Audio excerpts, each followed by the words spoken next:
गुलशन है जिसके दम से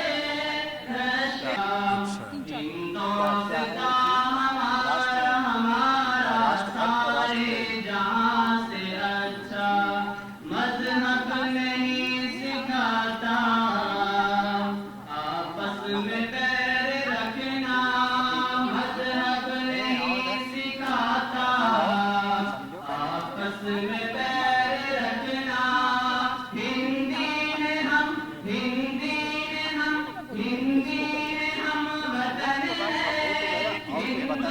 वतन हमारा सारे जहां से अच्छा हिंदुस्तान हमारा सारे जहां से अच्छा कुछ बात है कि हंसती हमारा सारे जहां से अच्छा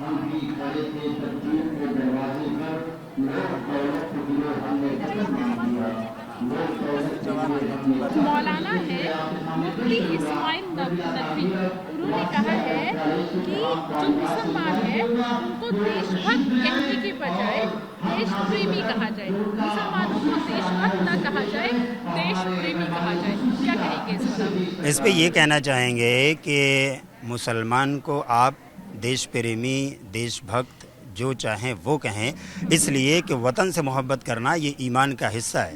and I will say these Urdu lines, और मैं यहाँ पर उर्दू लाइन कहूँगा अपने भारत के लिए कि ये भारत ऐसा देश है कि ये हिंदू के लिए माता है, इसको महान कहते हैं, मुसलमान इसको जुज़्व ईमा और अपनी जान कहते हैं, ये सिख का दिल है और ईसाई अपनी मान कहते हैं, इसी चाहत भरी मिट्टी को हिंदुस्तान कहते हैं। वो कह रहे हैं कि हम सिर्फ अल्लाह की भक्ति करते हैं, इसलिए हमको देशभक्त कहने के बजाय देश प्रेमी कहा जाए। देखो, यहाँ पर मीनिंग समझने की ज़रूरत है।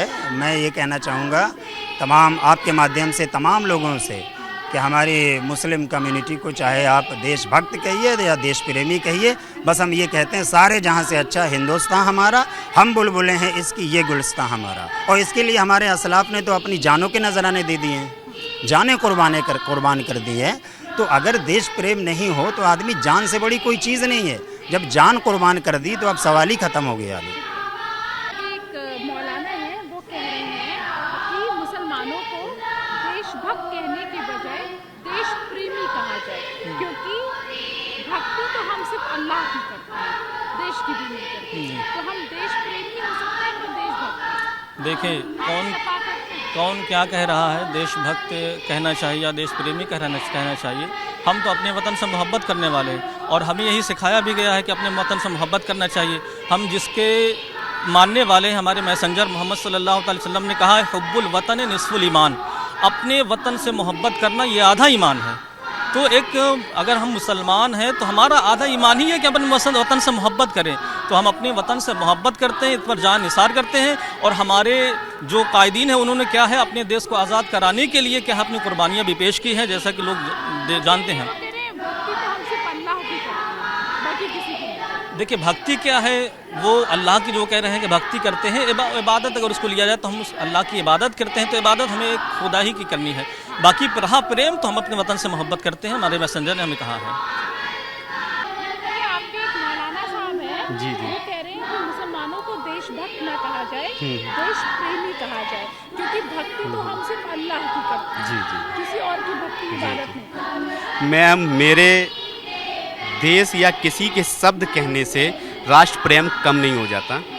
राष्ट्र प्रेम सर्वोपरि है, हर किसी करता। मेरे देश को इन सब चीज़ों से लोगों को बचना चाहिए कि शब्दों में ना बांटें, देश की यूनिटी और एकता को प्रमोट करें, यही मेरे देश के लिए खूबसूरती है। मौलाना ही कह रहे हैं, नहीं है, अरे कहने दीजिए, वो राष्ट्र को छोटे छोटे शब्दों में मत बांटें, देश बहुत आगे जा रहा है।